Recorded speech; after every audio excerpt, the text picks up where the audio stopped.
প্রতিটা মানুষের জীবনে স্বপ্ন থাকে ভালো কিছু করার। আমিও আলাদা ছিলাম।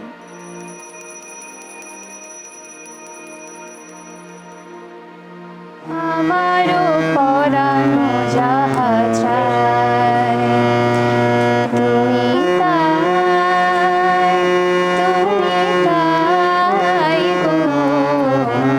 আমারও পরানো যাহা চায়।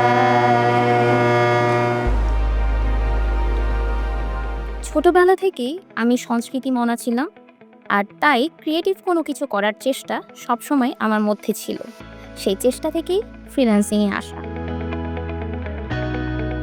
নমস্কার, আমি Arpita Das, e learning and earning Narayanganj ব্রাঞ্চের দ্বিতীয় ব্যাচের ফ্রিল্যান্সিং কোর্সে অধ্যয়নরত একজন শিক্ষার্থী। মাইক্রোজবস করে অ্যাকচুয়ালি আমি $12.5 আর্ন করেছি। আর এখন যেহেতু আমি রানিং কোর্সে ফাইবারে যদি আমি কাজ করি, ফাইবার, আপওয়ার্ক এইসব বড় বড় মার্কেট প্লেসে যদি কাজ করি, তাহলে অবশ্যই আরও বেশি আর্ন করার সুযোগ আছে।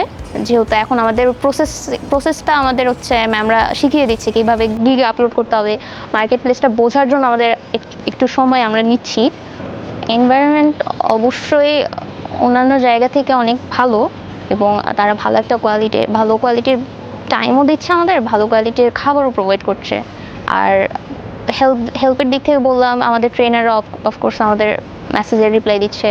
কোনো সমস্যায় পড়লে আমরা তাদের নক দিলে তারা আমাদের বুঝিয়ে দিচ্ছে কাজটা এইভাবে না এইভাবে করো। হ্যাঁ, ছোটোবেলা থেকেই সে গানের ছবি ছিল বা আর্টেও ছিল, তারপরে নাচেও তো নেই, তবে আর্টেও সে ভালো ছিল। এখানে যে সে এখানে কি নিয়ে ইনভলভ থাকলে অন্য বাজে কিছু তো হচ্ছে না, বা এখানে তো ভালো কিছু হচ্ছে, সে নিজে নিজেই চলতে পারছে বা বাইরে কিছু না, এটা ভালো।